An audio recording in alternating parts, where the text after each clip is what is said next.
and that's your classic, like, how do you make your villain likable? You give them like a bigger, badder villain, right? Like when Wanda literally becomes the strongest, most deadly witch and is like killing people left and right to get to her kids. That's what like Multiverse of Madness is about. Right. Agatha just kind of being an asshole is like, whatever, you know? Right. Like, yeah. she's just kind of mean. Right. She can't even do anything right now. Exactly. That's the other thing. Like completely like nerfing her powers. Yeah. Like immediately I'm like, I feel for you. Like I know you're evil, but like that sucks. But yeah, I want my powers back too. Exactly. So.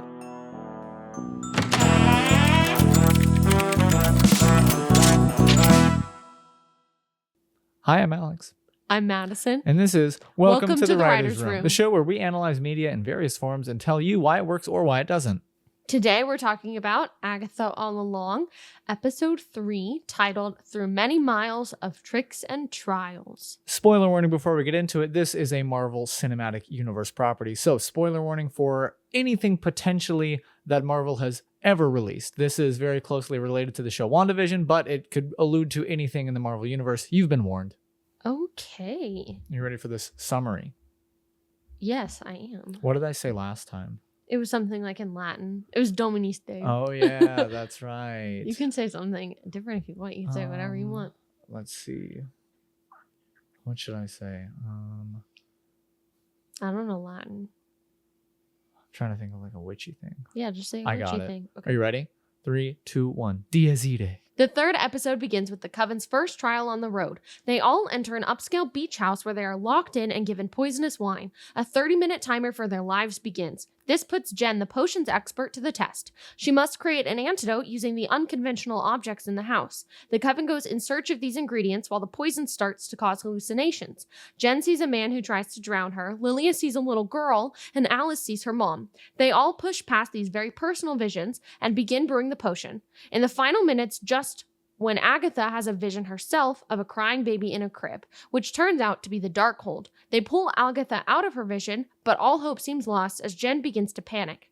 Agatha gives her a very rude pep talk, but tells her the work she's done is important. This snaps her out of it enough to remember the last ingredient needed, Teen's blood. The group drinks the antidote just in time for the house to start flooding. They escape out the oven while the episode closes with the group realizing Sharon has not been given the antidote in time and she has died. 59 seconds. Perfect. Down the road. It's really good. It's so catchy.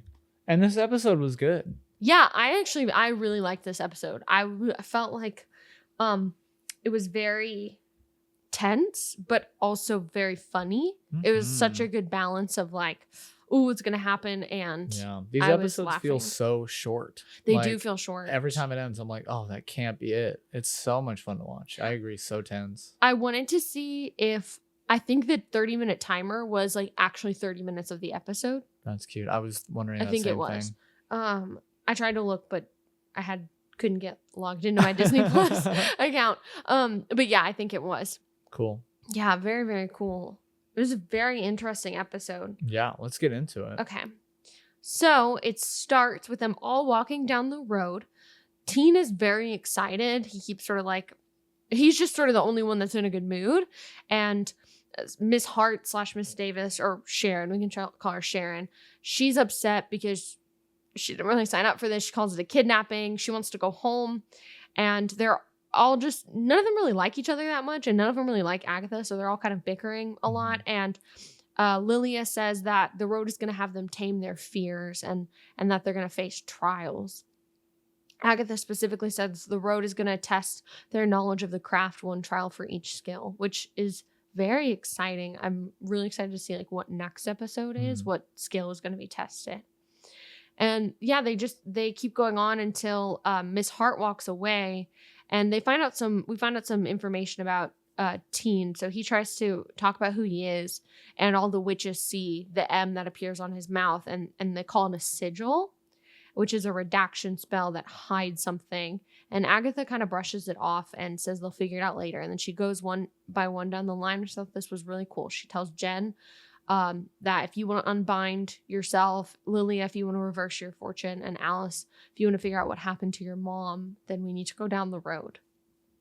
And that was kind of the first scene until we get into Miss Hart. I thought this was really fun I think it's hard sometimes to write fun bickering, you know? It can get kind of old and just like fighting and people not getting along. But I think they've done a really good job of keeping it fresh each time they get into sort of these like bouts, and also interesting. Like we did learn something at this point when they were talking about teen and things like that and what's going to happen down the road.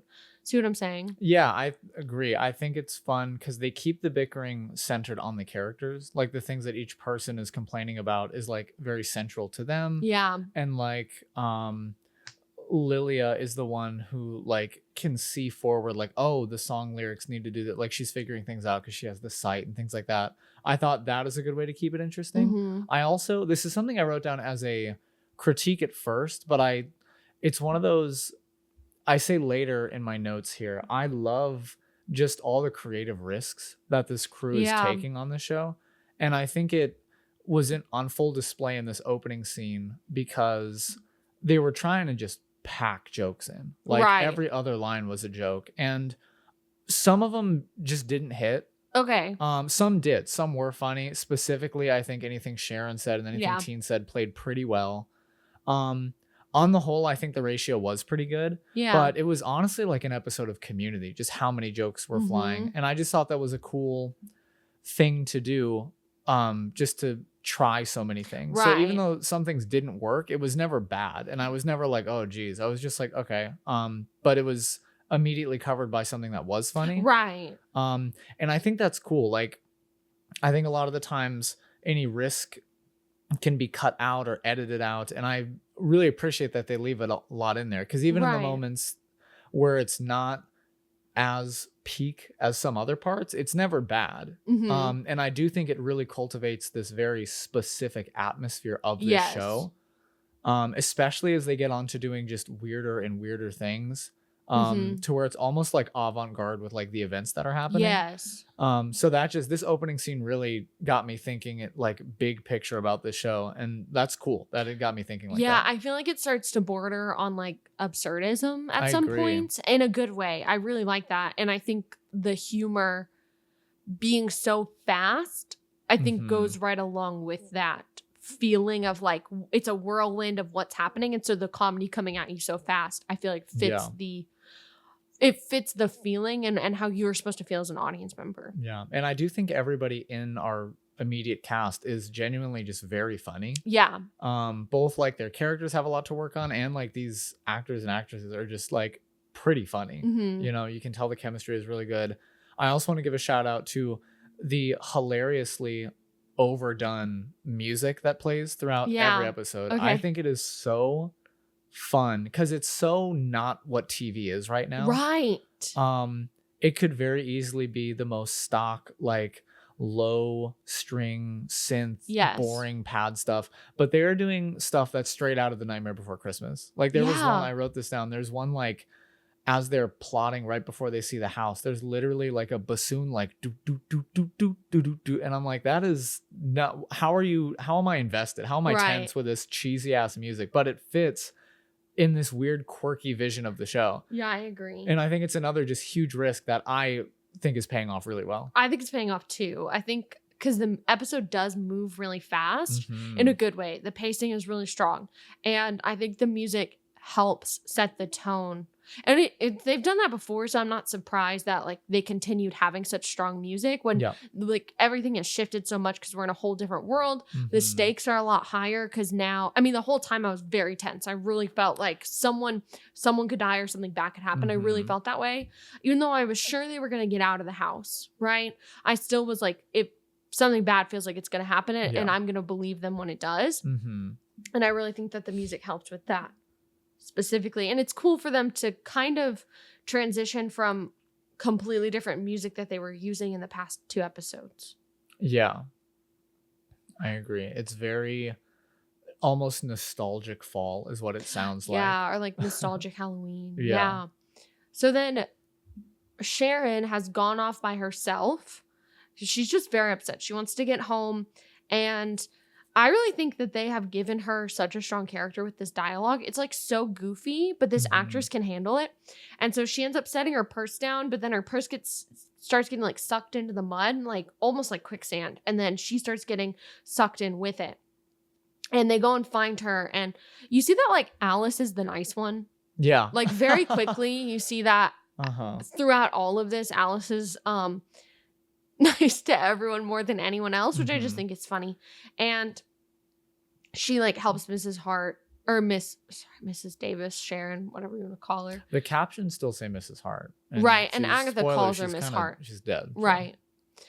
So then Agatha basically tells them, do not stray from the path. And they need to follow the instructions of the ballad when they see this really pretty house that's like a beach house. And it's this path leading up in sand. And they do this really freaking cool shot. So it's their bare feet, which I had forgotten that they were barefoot, which is really funny to me. So they're barefoot walking on the leaves, like texture. And then they go into the sand and it's all this shot of their feet. And it's just a really creative way to show that. Yeah. That we're like crossing some sort of barrier into this first trial has begun. And it's so random, but like I know what it feels like to like my feet to be on sand, and I know what it feels like on leaves. Like it just really immerses you in the world. That's such a fun way to show this, especially because then in a few seconds they're going to change clothes even. For sure. And I think it grounds it because before that, the stuff they do with the lighting I found super interesting. So like the road where we are at, just like the general road, because it looks like we got out of that trial at the end and like sort of came back to the like home world of the road is what it looks like, is just so gorgeously done. Like all these really vibrant purples and blues and all of this color, and it looks fantastic. And then they literally say like, what's that? And you see the gold touch their skin. Like it's like a light change in a stage play or something. It looks so good. And then I don't know how they made it look this good. They're standing in the darkness. Trees are like shrouding the edge of the frame, making almost like a vignette. And then it's this completely golden beach house looking thing. And I'm like, how do I believe that's there right now? Right. And I said this later too. All the visual effects in the show are usually pretty subtle, but they look phenomenal. Yeah. So many things. I'll bring up more specific examples later, but I just, from the very beginning, I was like, wow, this show sounds great. Looks great. Yeah. I am so invested in this world already. We talked last week about like the effects being more practical, meaning like on site, on location, like it's not a computer generated type thing. And I feel like they're doing that with the sets as well. Maybe not the beach house when we see that like landscape shot, but the road specifically, like I feel like that's a set they built. Like I don't think partially. Right. Like I don't think even the weird like tendrils of neon light, like all of that to me feels like practical and it's a built set piece that they're walking on. And it's got so much character. Right. And I think that adds to it and gives it this like specific style. And then I kind of think when things feel more computer generated, like the landscape house of the beach, it's off-putting in a good way. Like it is on purpose. Like the house is supposed to feel off-putting because we know it's a trial, we know it's dangerous, and so it feels different. And that's just a very cool way to use your resources to your advantage, and like everything was thought through. You know? Just really smart choices being made by everybody on the creative team. Yeah, absolutely. So then they get, I think they're doing a lot of like foreshadowing and not name dropping isn't the right word, but like things that are gonna come back or are important. Like we get to the door and they talk about how it's the phases of the moon and they're on the full water phase, and I'm like, I don't really know what the full water phase is it just supposed to be foreshadowing for when they enter the house and it's the water? Well, I think that's when the house is like flooding. That's what I'm saying. Yeah. Okay, I think so. That's what I'm thinking too. I think it's self-contained. Okay. Yeah, but so it's cute. Like it's neat, and like the moon is super witchy and magical. Like just casually throwing the moon in there, that's great. Well, and also the song does say about the water, earth, fire, air. Is that the order the song says? And so I guess probably the next trials are going to be based on that. Maybe the other elements, which is crazy because Shannon was their earth witch. Sharon. Dang it. Okay. Sharon was the earth witch. So technically, yeah. Well, okay. I bet that's when Rio's going to come in. Right. There's trailers. I think Rio comes in. Okay, cool. I want to guess next week, but I'm not sure. Spoilers. So, I feel like their characters are also so established in like really small things. So, like I said, like Alice is helpful of Miss Hart already. And and it does seem like, so in like the book Wizard of Oz, you talked about this a little bit last week, but I don't know if we like went into detail about it. You have like the Scarecrow, Tin Man, Lion, and they say they need these things, but then they showcase that they don't need them. So like Scarecrow ends up being the one having these ideas in the book, and like the Tin Man steps on a bug and like cries because he feels so bad about stepping on the bug, and like the Cowardly Lion is like the first to jump into things. So it's very funny to read it and see like what they think they need. And I kind of think they're almost playing on that because Lilia has all the answers. Yeah. Right? She's already dissecting the lyrics and like she knows a lot of what's about to happen. Right. And I think Alice being so willing to help people, that takes bravery, right? She was the last one in the oven because she was helping people. Yeah. And so she was, that's cool. That kind of thing.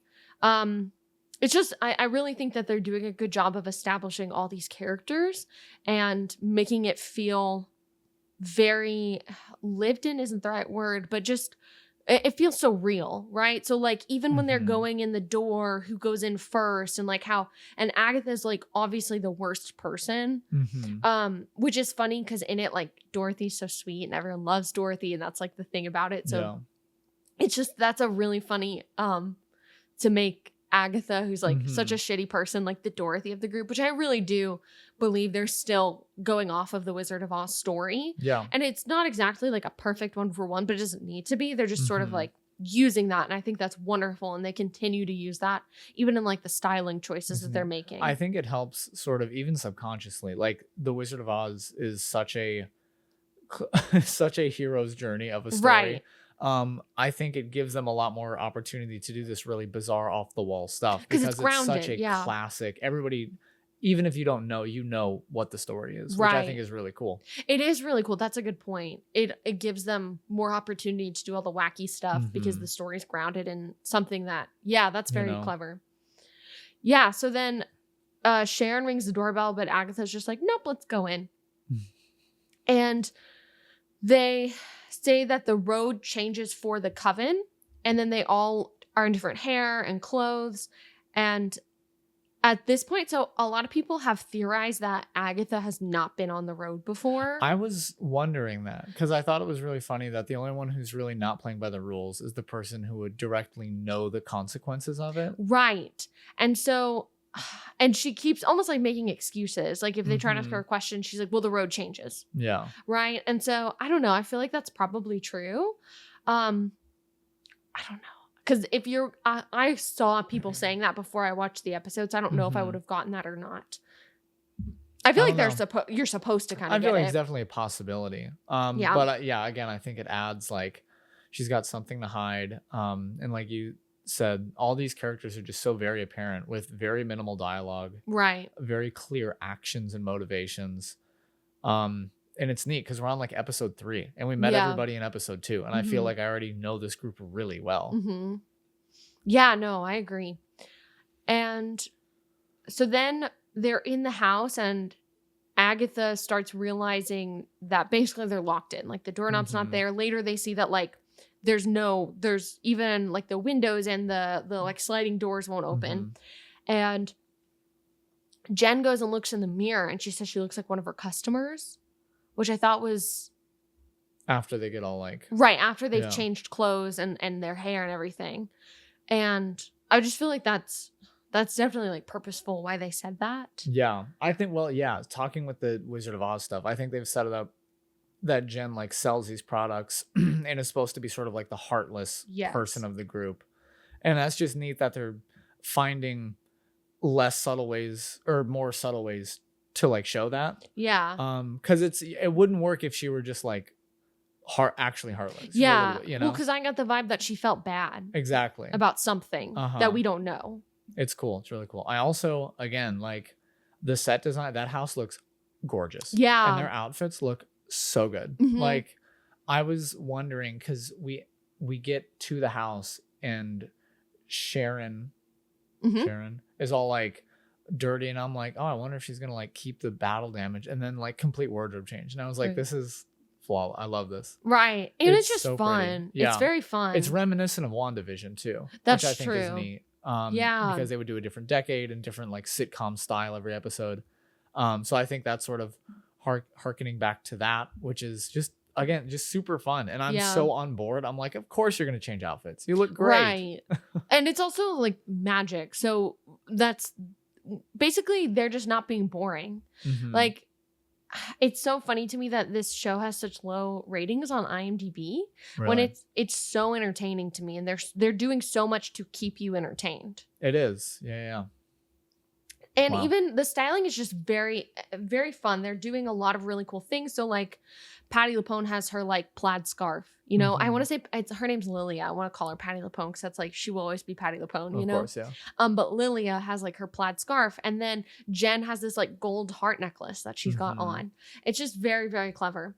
And then they're on the mantle, they see, it looks kind of like an invitation. It is an invitation to their first trial. And there's a riddle on the back, which is funny because the riddle was that the house like solved the riddle for them. So I think I think it's just more supposed to be like kooky, you know? Yeah. And wine appears. And at this point, Sharon like keeps just like every other line is Sharon's almost at this point. She has like something goofy to say about like, which got me thinking like, I wonder if she's gonna get separated, or maybe I didn't know if she was gonna like die, but I was like, this is Sharon's episode. I saw it was spoiled for me, so like I knew, but that makes sense. They really were kind of like hamming her up, but I loved it. Everything she said was really funny. The delivery was really good, especially once we got in the house. I feel like every joke landed really well. Like when she said something, she was like, it's double-sided. And Teen goes, what does that mean? She goes, it's expensive. Very expensive. It's really good. They did a really good job of, I feel like Teen and Sharon totally could have gone down the same lane of like comedy and character. And they somehow found a way to give her own, like she knows nothing about this world. So instead of being like in awe of it, she just is like, who gives a shit? I'm going to drink that, blah, blah, blah, blah, right? I want wine, so I'm going to drink the wine, because why would she think this is right? It's very clever. And so they're looking for something to open the wine with, and Teen and Jen go off on their own, and Jen kind of gives Teen this like little warning to watch his back around Agatha. And this was all like very, I can't tell if it's foreshadowing or a misdirect. So she says basically that, did you know, watch your back, did you know she traded her own child for the Book of the Damned? And Teen like can't believe it. And then Jen's kind of like being coy and saying like, he might be dead, he might be a demon.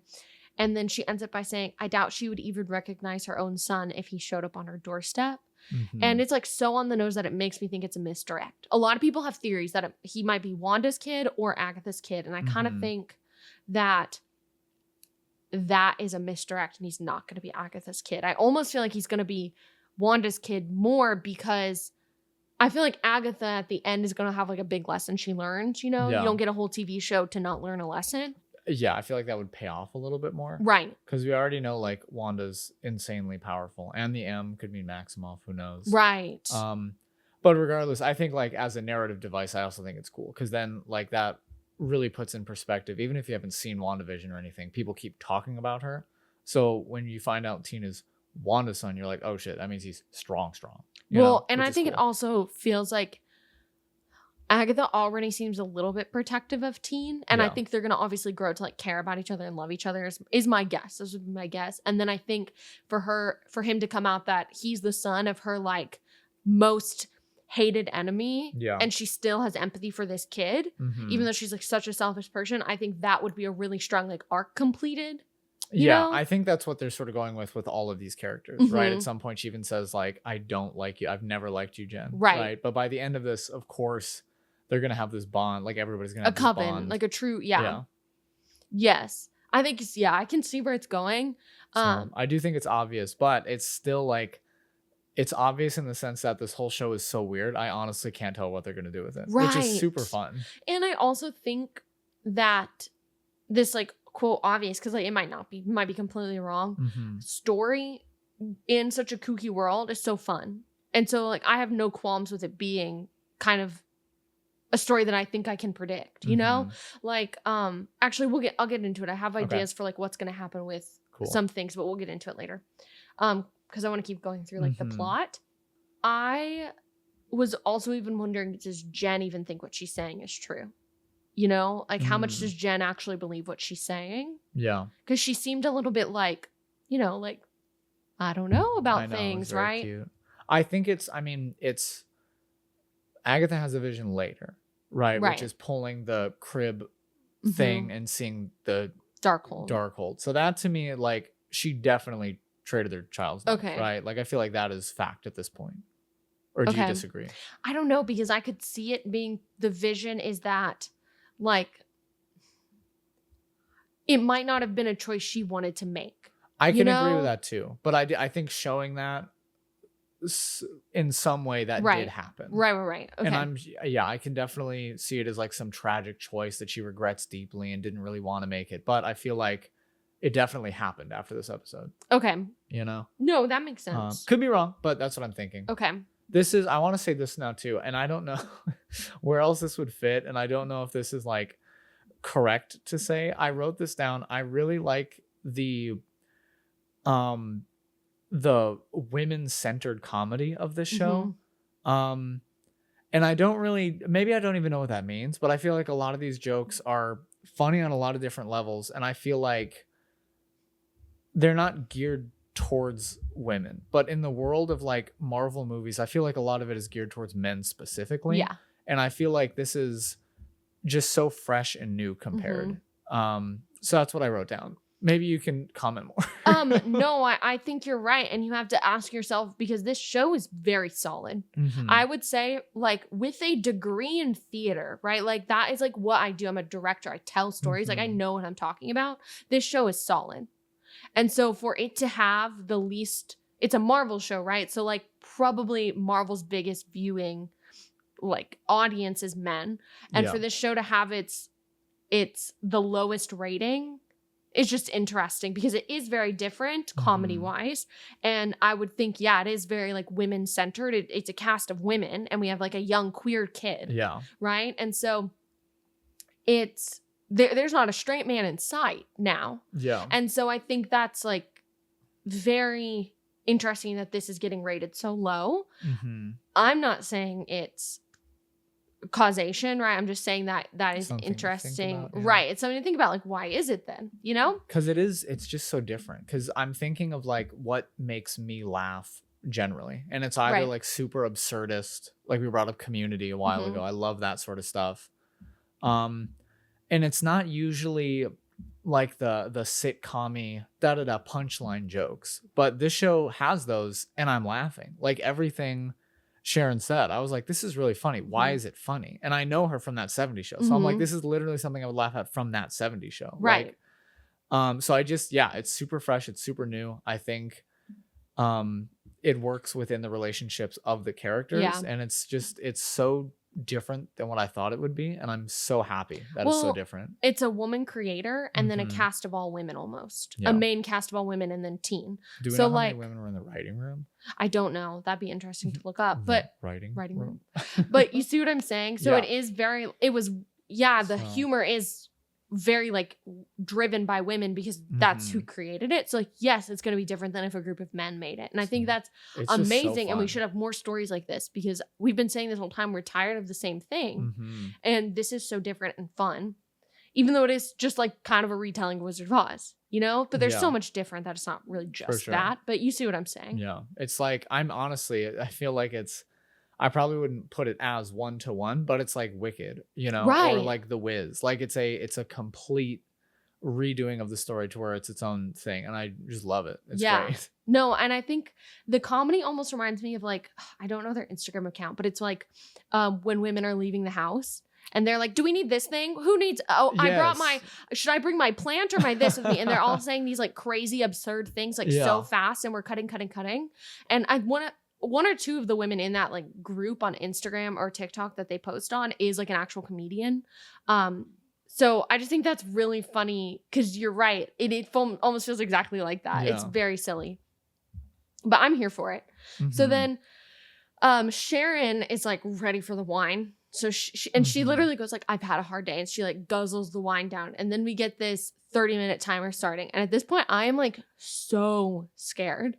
Like I feel how tense everything is. It's like this cheap little digital clock, Right. but I'm legitimately so tense. Right. And it's like extra funny that Miss Hart is so unaffected by any of it that it makes you feel even more on edge because you're like, stop messing around. Go, go, go, go, go, go. Do you know what I mean? Like it even adds to it. She even drinks like a second glass. Yeah. And then they all decide to go sit on the couch and wait. Again, that's a Miss Hart decision. Right. She's like, ladies, do we want to bring this to the couch?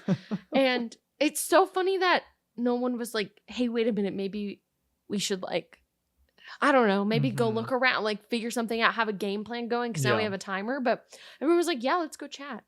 And so Agatha actually pours out her glass and it like refills and she starts looking for an exit. And while she's doing all this, Teen and Alice start having a conversation. This was really cute. Another duo I really needed this episode. Very sweet. And you see that like, yes, Alice and Teen are the nice ones. And he asks about her tattoo and she's shy about it, but she starts talking about how she got it in Colorado and that her mom had her get it. And it's a symbol to ward off curses because all women in her family are apparently cursed. And this is cool setup because we see her mom later in the vision. And she says she got it when she was 13 years old. And then Teen says a lot happened to me when I was 13 too. No, it was cute. It Again, was. like not a whole lot actually happened, right? But a really strong character moment for both of them. And we learned more about both of their backgrounds and you want to know more now, right? Like I want to know more about her and her mom and this tattoo and this why she thinks they're cursed. And even like the first interaction, because Teen is like, where'd you get that tattoo? And she's like, nowhere. And he's like, sorry. And then she's like, it was in Colorado. Like she like put down the wall and I was like, that's really cute. Yeah. Very brave to tell a personal story about yourself. Wow. I'm just kidding. So they or like Teen saying when he was 13, like, I'm like, what happened to you? I want to know. I know. You know, it's really good. They kind of do that a lot where they have a strong scene, but they make it even stronger because you ask yourself so many questions after the scene. Yeah. And I think that's kind of part of the writing style. It's neat. It adds to the world. It's a lot of built-in subtext to all the words. Right. And I think we're just going to keep learning more. Very efficient with the dialogue. Right. So everyone's like still gabbing on the couch and Lily is kind of annoyed. And of course, Miss Hart is like being goofy and she's like, I would drink the blood of a virgin if it would smooth out some of these wrinkles. That was crazy. That was out of nowhere. That was a very left field thing to say. And that had me cackling. Me too.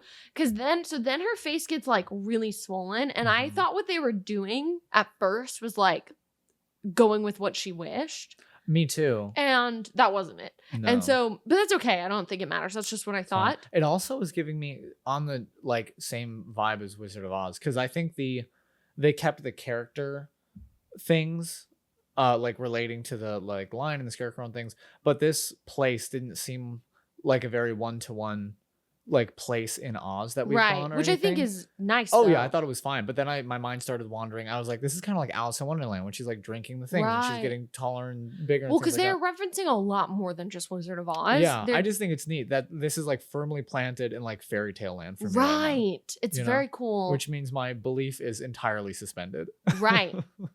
Yeah. There's a lot of people have been talking about all the references. And I think that's cool. Witches have so much history and like lore behind them. So it's just always fun to reference things in and pay homage to that. Really huge, like for sure. More than they have. This show is such a love letter to so many things. Right. Also, while we're talking about it on a technical level, these prosthetics I thought looked really nice. Right, because they're kooky looking and they played into that. I thought they looked really nice too. Again, like what you said, like playing to strengths they have, right? Like this is the budget. Okay, it's gonna look crappy, but in a good way. Right. You know? It all seems like purposeful. Yes. This starts the eventual rest of the episode thing of everybody having these effects at different times. Like it's staggered because Agatha hasn't drinking anything yet. Sharon has drank in like way too much. So these things are happening at different speeds. Which I think made it 10 times more interesting instead of everybody having the visions together. And like the group was there, but like those two outliers, I think added way more tension to the scene. That's true. Cause then it would happen to her, Sharon, and you'd be like, oh shit, that means it's gonna happen to everyone. Exactly. And then it would happen to everyone and you'd be like, Agatha. I know. I'm like, what is it gonna have? It was so good. Yeah, that's a really good point. So then Jen starts, because all their faces start to swell up. Jen starts questioning Sharon while Agatha's looking for a way out. So she's kind of trying to narrow down like what this poison is. And Lilia randomly goes, I love you guys. And I'm like, and later she says something else weird too. But I think it's like a psychic vision. Right? Yeah, I think so. And so I'm thinking it's going to come back later. That came to me as definitely like in the future that is being said. Right. And it's funny because they all just ignore her. Yeah. It's like, she might be helpful, but whatever. Yeah. This is sort of another mini critique I had. So in this, we're like drinking wine and we're sitting on the couch and we have the faces happening and we're sort of walking around and doing this. And before we get into the actual looking for ingredients for the spell, I wrote this down. It like the event to event is kind of sporadic, which I think is fun. And I said, I don't know if it feels a little slow, but I'm having fun. Okay. You know what I'm saying? I didn't feel like it was slow here. Okay. I'm not sure if I did either, but I remember thinking like we've been in this room talking for a little while now, but then we moved on. Yeah. The reason why that didn't bother me is because I think it added to the tension. Okay. Because to me, I'm like, I still don't know where we are, what's going to happen. And like, we're all just sitting here. And so to me, that makes me more like nervous about the situation. Yeah. And we say with like farces in theater, which is like a style of comedy that is like off the walls, like a mile a minute type comedy, very physical comedy. We say that part of what makes it like entertaining and so goofy is everyone makes the exact opposite decision they should be making. And I kind of think that's like part of the style, especially like Agatha is like going with that. And you as an audience member see that like that's the wrong decision and you're like screaming at the characters not to make it. And I think it just adds into like the absurdism element. And I just think that's really fun. Yeah. So then we find out that it's their swelling goes down. We find out that it's Aile's wife's revenge is the only poison it could be. She says there's hallucinations and then death. And they find out Agatha's so funny, like she's like hiding her face with her hair and stuff like that. And basically then once they realize she didn't drink it because her glass refilled, she starts trying to break the glass. Like, this is what I mean by making the exact opposite choice. You should like, that's a terrible choice. We all know, everyone else in the room knows that that's a terrible choice. So like, why are you doing it? And this is where the dialogue, and again, I think like what you were saying is it's kind of like still. It's like the calm before the storm. Yeah. And it's also like they're about to get into this like crazy fast dialogue in a second. Like after she starts breaking the glass, they start going, it's like popcorn. They're like going back and forth. And I think it was fun to have like a like still moment before we get into the like bickering fast moment again. It added more. And then we get like these strings and it's just like so tense. And they're all trying to get Agatha to drink, and she only agrees when Teen says he will if she won't. Which is cute. It is more cute. Like very on the nose, like she feels protective of him. But it's cute. It's great. And it makes me wonder who she thinks he is. Yeah. You know? It's also funny to me that like it's this group of witches who are doing like, I don't know if it's dark magic, but it's like, you know, like they came into these powers and they've seen things. But they won't let him drink because he's underage, you know? Yeah, that is funny. That's really funny to me. Well, I also think, so, I don't know. I wonder, did like Sharon, is she technically a part of the coven? I guess so, 'cause she's the Green Witch, even though she's not, you know? I think so. So I guess she did have to drink, you know? But yeah, Teen didn't because he's not a part of the coven too, is what they're saying. Yeah, I don't know what would have happened if Sharon wouldn't have drank it. Agatha, yeah, she drinks it, and then Sharon starts having like her visions of Wanda, which was crazy. And again, it like reminds you, because I keep forgetting that she was in WandaVision and that she was like a part of that world. And it's another like, it just hits you too. Because like every time we talk about Wanda, it's usually under some like some tense, you know, because like she did this crazy, terrible thing. And it's really neat to see like the aftermath of this thing throughout the show. And again, I don't think you need to see WandaVision.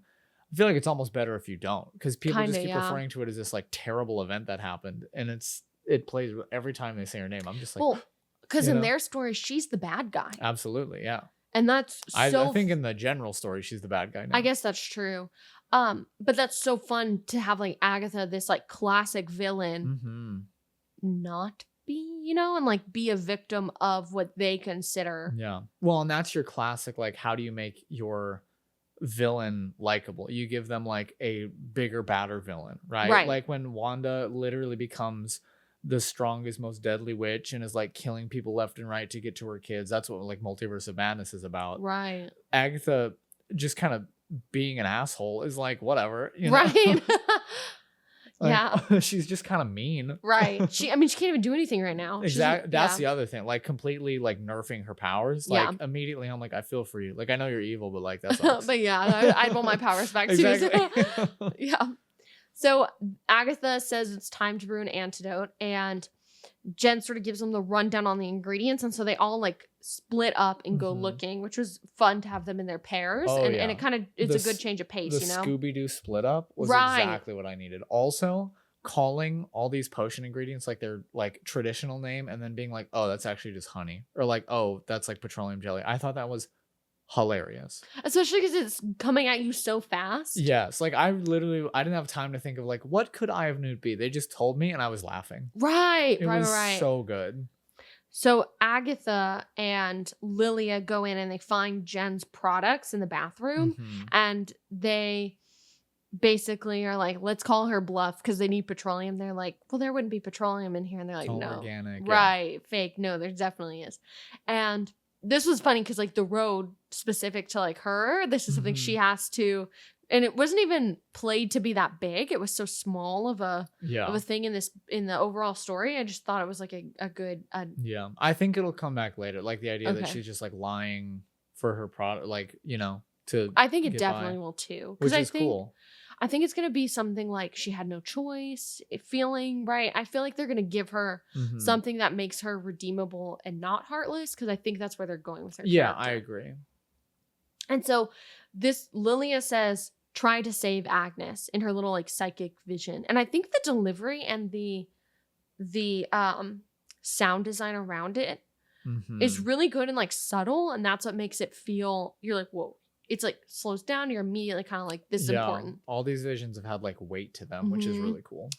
And Agatha's just kind of like brushes off and she's like, yeah, let's do that. And obviously like, yeah, I'm wondering if she is basically, that's things she's saying in the future.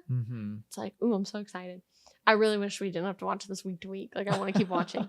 So then Teen and Alice are looking for stuff, and Alice starts to have a vision. And then we start this kind of like back and forth of all of them having these visions. This is when the main group, so like Agatha's not having visions yet. Miss Hart already had the visions, so this is sort of like everybody else minus Teen, right? Sort of doing it at the same time, which is cool. Yeah, no, it's very cool. It's like its own little like movement. And it's not overwhelming. It's not 5 different visions, which I thought again just planned really well for the pacing. Yeah, and I think the editing was really fun, and the way we're jumping back and forth, so you get a small thing from each group, and it makes it creepier. It makes it more disorienting because you're like, oh shit, who's that man? The whole time, right? But you're like you can follow just enough. Yes. So Jen goes into the pantry and she comes back, and the lights are all different, and there's a man over the sink, and Lilia sees like a girl, and I think it's like it looks kind of medieval. It's definitely some sort of like much older. Yeah. Well, they said in like the episode we met her, she's like a couple 100 years old or something like that, right?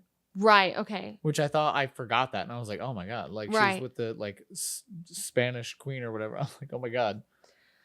And Alice sees her mom, and this delivery when the actress playing Alice said "mom" was like crazy. It was so soft and like so much behind what she was saying. I felt so immediately sad for her because then I remembered like her mom is rumored to be lost down the road. So it's like she probably really believes this. And it's just, it was so loaded. There was so much weight. Her just saying like mom, it was such good delivery.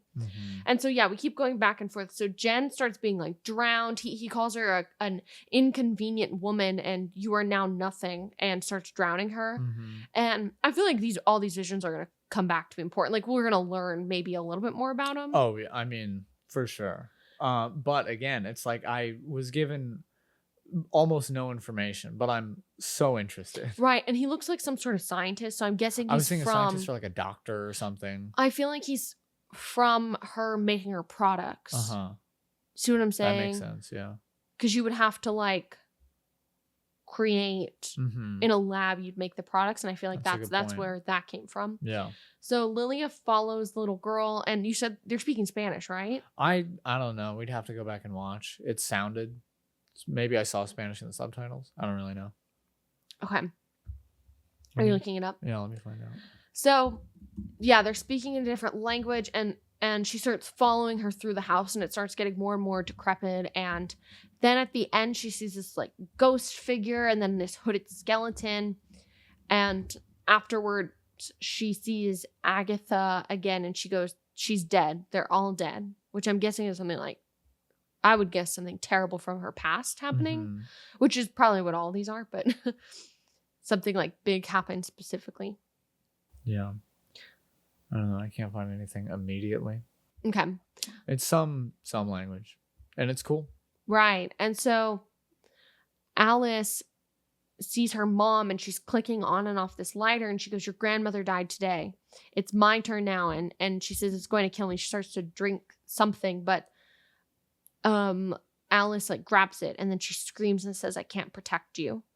It's like, ooh, what baggage has this family got? Like, this is crazy. Yeah. And so they all are like, they have their products now. They have their yeah. I also like, they like get out of the hallucinations, and they were like very straight up pure hallucinations. Like a really cool shot was Jen getting drowned, and she like pops her head out and her hair is completely dry. Right. And I thought, again, that was just like a really fun cut, a really cool, like locked in. That did not happen, which I thought was really, really cool. Yeah. Yeah. And you've seen like Teen trying to comfort Alice. Yeah. I said Teen is so helpful. I know. He's so sweet. Even like earlier, she was like, "I miss the eyeliner, but the hair's nice." It's just like really cute. We see them connecting. Did look really cute. He did. Yeah. And then we hear glass cracking from where Agatha broke the window, and salt water starts rushing in. And they realize that they're all underwater, basically. This was really cool. Another thing, I'm like, yeah, of course you're underwater at this point. Especially because, yeah, they're like making this brew. I don't know. It works. So then they all start making the potion. And this was a cool, like, added element. They all start feeling very weird and, like, out of breath. And they're, like, all kind of just, like, struggling to stand.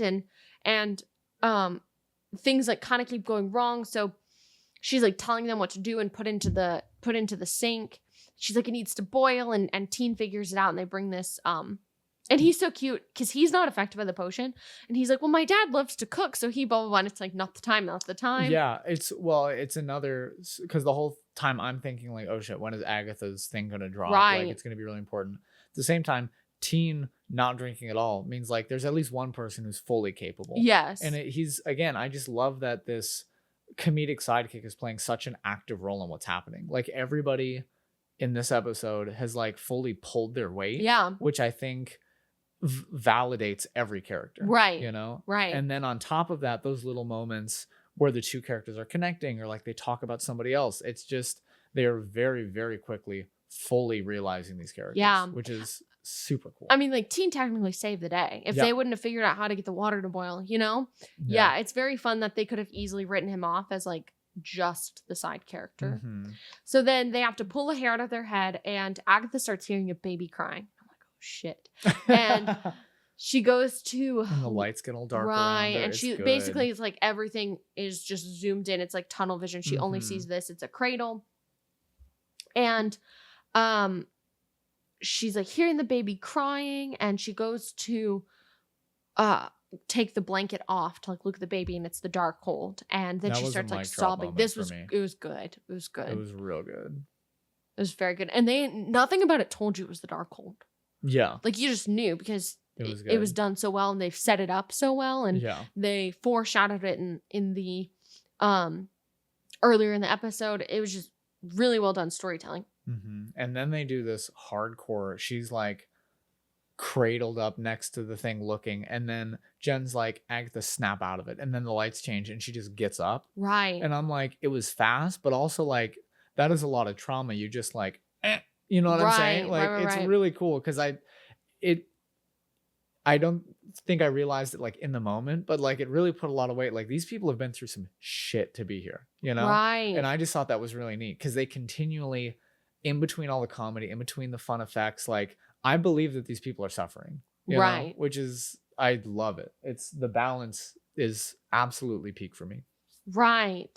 And so then they have to clasp their hands and think about their intentions, and they're waiting for it to turn a specific color, and it's not turning that color. And Jennifer starts basically panicking, absolutely panicking. And what? It's just funny. She's like freaking out.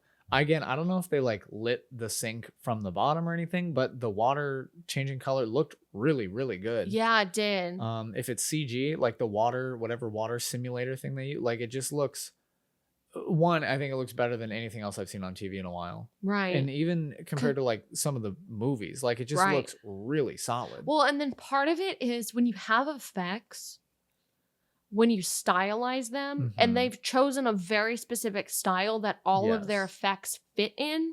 And it's like the way it's done and the choices they're making all go together in the world. And so nothing is like jarring. Like I didn't even think about the sink being an effect. Yeah. Because it fits so perfectly in the world. It just fits. And I think that's like what other people are missing, right? Like think about like House of the Dragon. I know we're talking about House of the Dragon and like our other stuff, but how jarring sometimes the dragons are, especially in season 1, and it's because they're not stylized to fit the world. Yeah, and they haven't not a creative vision. Right, the world hasn't been catered around these dragons, which it would be, you know. So it's really crazy to see something that's being rated less than House of. You see what I mean? Yeah. Because it's not so like clear cut what it is. It's just interesting. So for sure. Yeah, she starts freaking out. She's basically starting talking about how her magic is bound, and that if she actually had her magic, she'd be able to fix this no problem. And I think that's so much fun, her not having magic either. One, because you can do potions without magic in this world. That's awesome. That's really cool. It adds like depth to it. But then her magic being bound is like a unique thing she has to overcome as well. And it adds more to the story. And so yeah. Well, and again, just like another character thing. Agatha pulls her aside and she says, I've never liked you, but I left you alone because you're doing the real work. And I was like, what the fuck does that mean? Right. She literally says, I have always hated you. It's so good because I'm like, how am I this passionate? Like, I need to know what that means. Yeah. And I need to know like the specifics of her being bound and like how that happened and exactly. You can't just say that. Yes.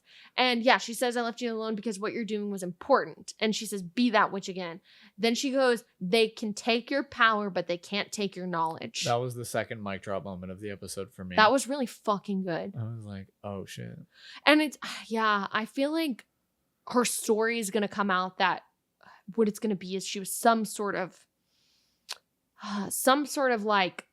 like that seems very like activism to me. Like they can take your power, but they can't take your knowledge. Like I feel like there's going to be something that she was slighted and it's probably going to have to do with the vision. And so she made this choice to do this. And I think it's going to all come out to make her a much more sympathetic character than she is. Yeah. And so then she remembers. She basically says blood of the unpoisoned. And so they take Teen's blood because he wasn't. And it's like, well, what if he would have drank in it, right? They'd be like, fucked. Yeah. What would they do? And so, yeah, it works. The water turns and they all drink it, but like nothing stops. The timer's still going. And it's because they forgot to give it to. And this was constantly in my mind. Like as soon as they were celebrating, I was like, y'all, she's still I there. forgot. Oh, I didn't remember. No. I was thinking the whole time. I was like, don't let Kitty die. Oh.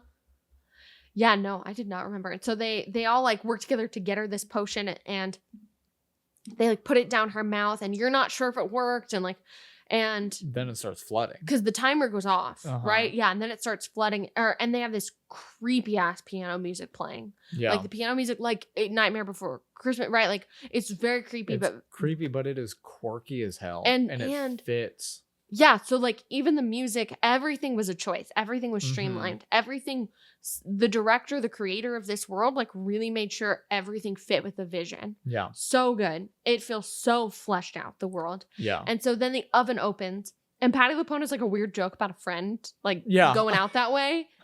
It's like, she's like, I'm not going in there. Yeah, again, just like, You can't just say things like that. Right. That's like the absurdism or like the wrong choices, right? It's good. That's the farcy, like, right. It's like so over the top. Who went this way. Right. Like, what? And so and again, like fairy tales, I'm like, are you talking about like Hansel and Gretel right now? Like, what are you talking about? Yeah. So then they all start going because it's like flooding like freaking crazy. So they're like, okay, we gotta go. Yes. And Agatha straight up wants to leave Sharon. Just wants to because she's just a terrible person. And literally Alice is like, we need to get Miss Hart or Teen said that maybe. And Agatha's like, no, why would we help her? Yeah. And then Teen goes, we don't know what'll happen if we leave her. And that is the only thing, which is again, it's like, so do you know, have you been here, Agatha? Like, have you, right? Wouldn't you know this if you've been down the road, maybe? And so then they all help her in and Agatha's like, me first, and goes in and Alice lets her go. And Alice is the last one. And they all slide down this like crazy slide thing. As they're exiting, what I liked, there was like this big brassy theme and they were playing like motifs from down the road. Cool. And to me, that was definitely like after each scene, they sing Follow the Yellow Brick Road to like transition to the next scene. Right. So I definitely felt like the Wizard of Oz back again. Right. And it wasn't the whole song, but it was just like and like in the brass, it was really cool. That is so cool. Like this heroic exit that they did, it fit really well. Yeah, so they're going down this weird water slide and they're back to their regular clothes. They're back on like the regular road. We even see the like cool tendrils. Do you know what I'm talking about? The like glowy ones. They're a different color. Yeah.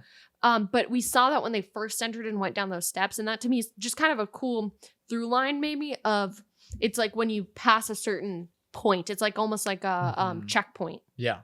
Very cool. And Agatha and Jen basically start fighting, but Lilia stops them and is kind of like, we made it. Like we did it. There's no reason to fight. Until Teen says, not all of us made it. And he says Sharon is dead. And we have this like bird's eye view. He closes our eyes and we do this like classic zoom out, like dramatic music class. You know what I'm saying? Very like theatrical. We've seen this before. And then you think it's going to fade to black and it quick cuts to Agatha saying, who's Sharon? That killed me. And that's the button on the episode. That was really good. It was really good because it was actually funny. That was really funny. Because like I said, I knew for a while like something was gonna happen with Sharon. I'm not sure what. I didn't know if I expected her to die, but something was gonna happen, and it like she died, and I was like, oh, I guess this is impactful. And then they end with a joke, and I'm like, that's hilarious. Right, it's right. So good, especially because she kept calling her the wrong name, and like she would be, what's it called? Correcting her. Just so goofy.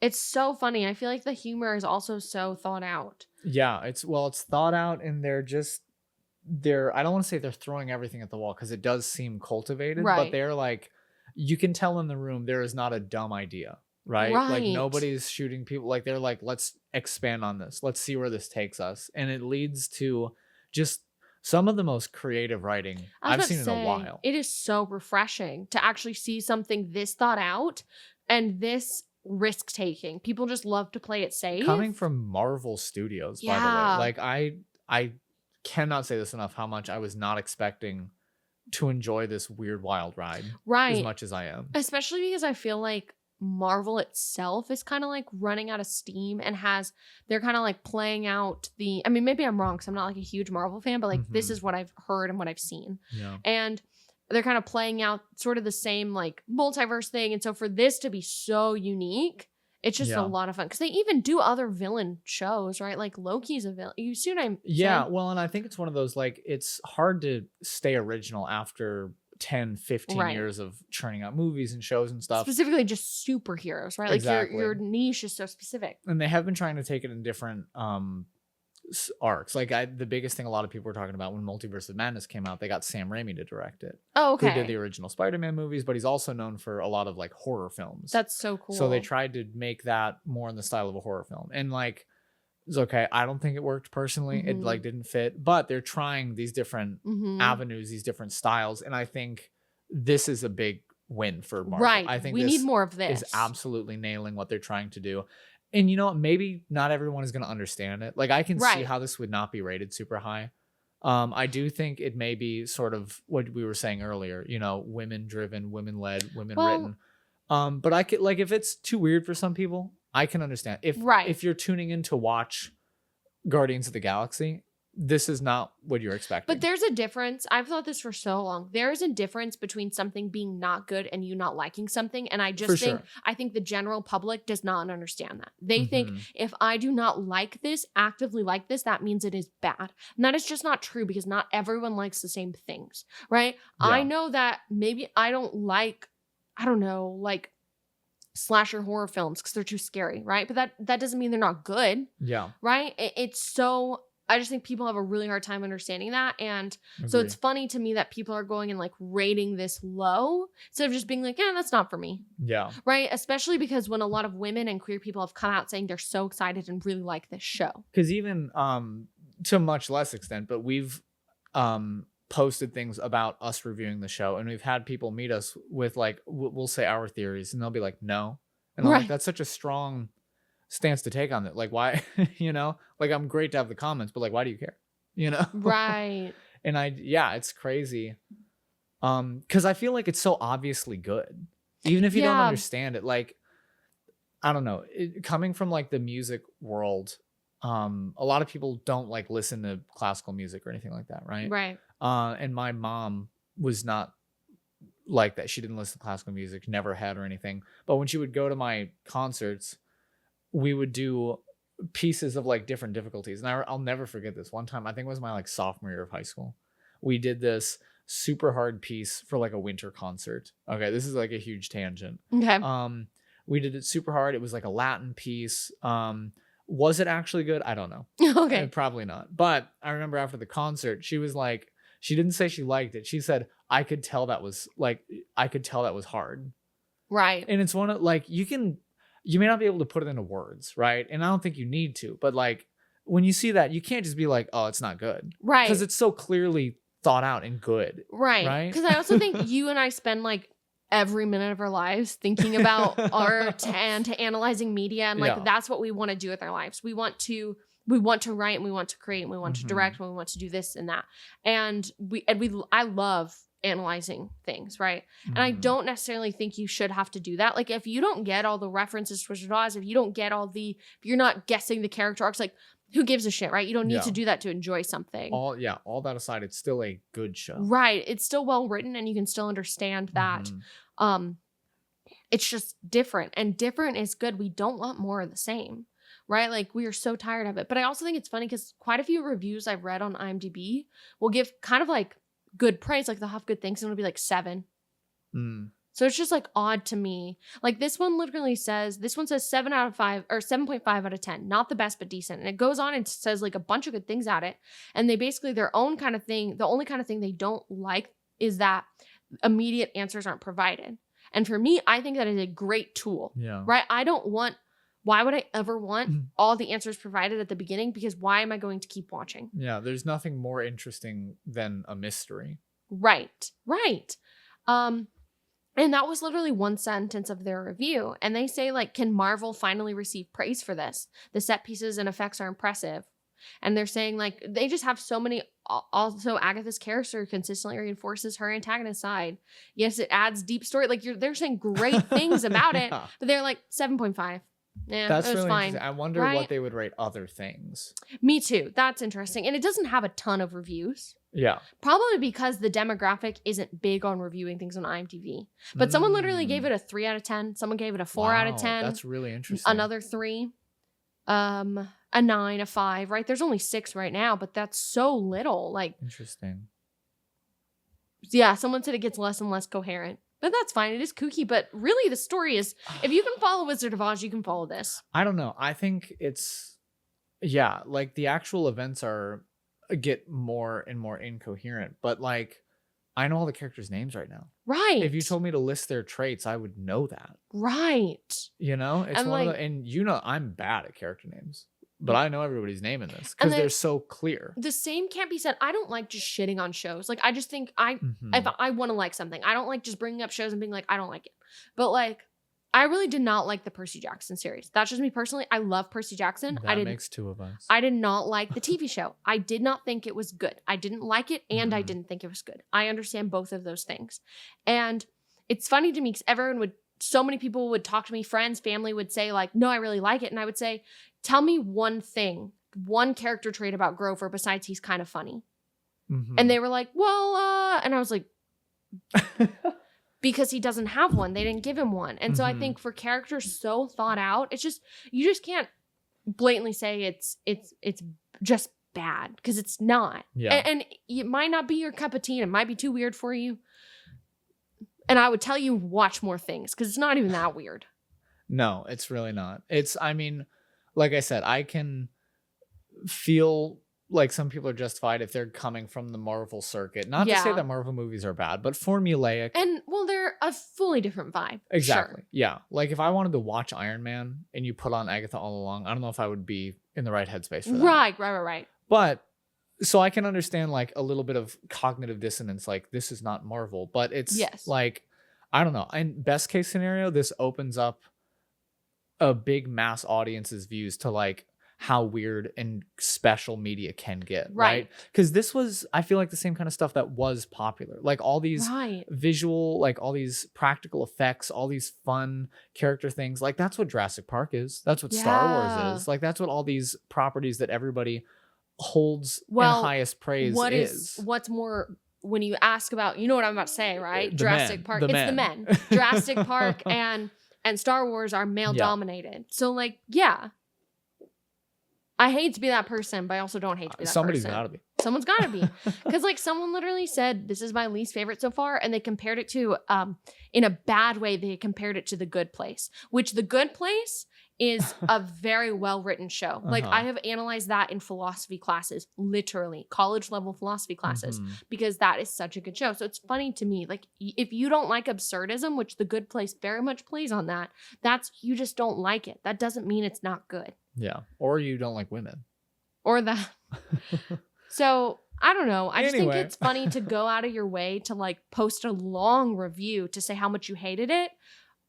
It's just very interesting. Like someone said it's the same nature as Keeping Up with the Kardashians, Big Little Lies, Real Housewife franchise.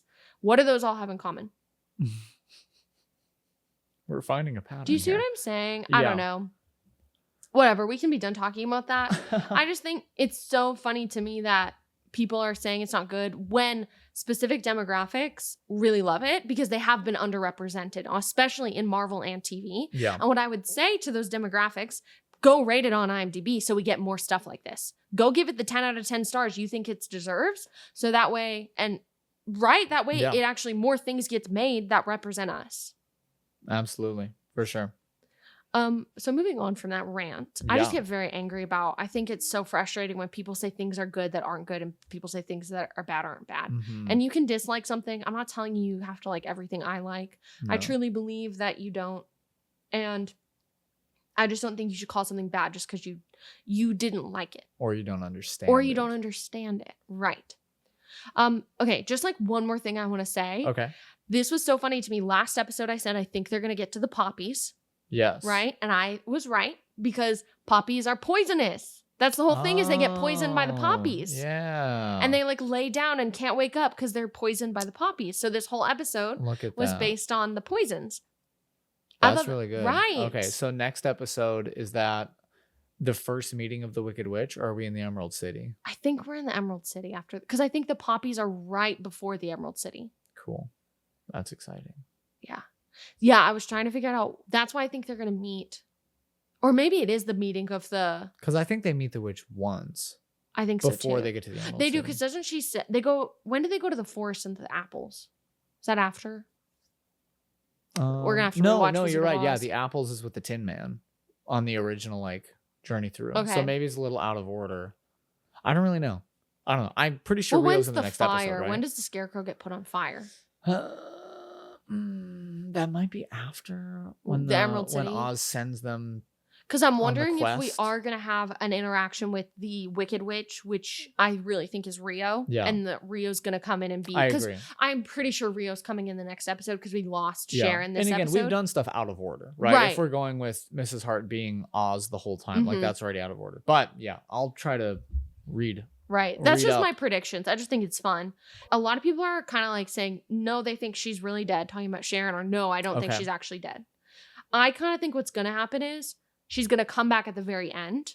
The same way, like, when they meet Oz and he's a faker and he's like the floating head and it's all these like mystical fake things and these practical effects happening, right? And like him creating these. I think it's going to be something like that. That's my guess. Or she is dead. I don't know. No, I mean, I think she's going to be out for a few episodes, but I definitely think we'll see her again. I think so too. I don't think she's going to be dead. I just think she was too funny. Maybe I'm wrong. I really think she's going to come back in that kind of like silly way. But I also think the road does have real consequences. So if she is dead, I fully believe that. Yeah. I don't know if that's how I would set up showing that like, oh, this is real, because the funny one who kept drinking is dead now, you know? Right.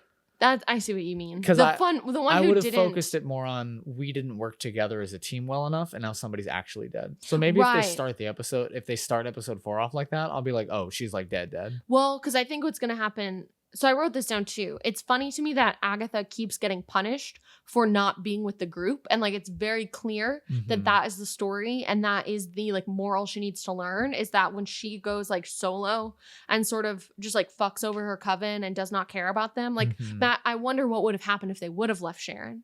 You know? Yeah. Things like that. Like her not drinking it. Did that have any negative effects? Her breaking the glass, right? Like she is actively being punished for these mistakes she's making of ditching her coven and like not truly helping them. It is like a team effort, you know, and she's not about that. So I really think, I think that's interesting. Cool. I'm pretty sure that's going to like continue on. Yeah. Do you have a quote for this episode? Yes, but I have one more thing I want to say. Okay. So we posted like references of Wizard of Oz in the premiere, and someone said, if Aubrey Plaza's character is the Wicked Witch of the West, does that make her the Wicked Witch of Westview? Ooh. Could she have manipulated WandaVision in any way? Whoa. And who left that comment? Prince Dante on TikTok. Hey, shout out Prince Dante on TikTok. Hopefully you're actually listening to the podcast. Right. I have no clue, but I thought that was a pretty cool theory. That's really cool. Right. Ooh, I like that. Me too. That's really cool.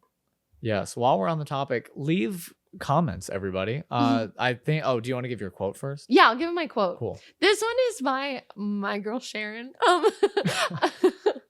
I think she's so funny. She said she had a lot of good one-liners out there, but this was my favorite one. She said, "A witch is really just another name for a bad girl." Like she was asking it. She was like, right? Isn't that? No, well, she was like, I got it figured out. Right. I'm like, girl, you really don't know what's going on. And I thought that was so funny. That's really good. It made me laugh. Overall, I loved this episode. I really liked it too. I had a lot of fun. I wanted there to be another one after it. Every time the episode ends, I'm like, that can't be it. I want to see more. Right. I laughed. God, I was entertained. Hate weekly releases. I know, me too. I was on the edge of my seat. I was actively worried about characters. It was a good episode. I loved it. Oh yeah. It was very solid. Very, very solid. Very good. Okay. Anything else you want to say? I think that's it. Thank you so much for listening / watching based on the platform. If you did like our hot takes about this episode, let us know by interacting with whatever platform you're on. Leave a comment, leave a rating, share. Word of mouth, people. Best way to get our show across. If you want to show Agatha All Along to somebody who's maybe in the Marvel canon, warn them first. Let's get Agatha as popular as it should be. Rate this fantastic. On IMDb. Yes, go to IMDb, make an account, rate the show, and then rate our show. Not on IMDb though. Thanks so much for listening. Follow us on social media. I'm Alex. I'm Madison. And this has been Welcome to the Writers' Room. See you next time.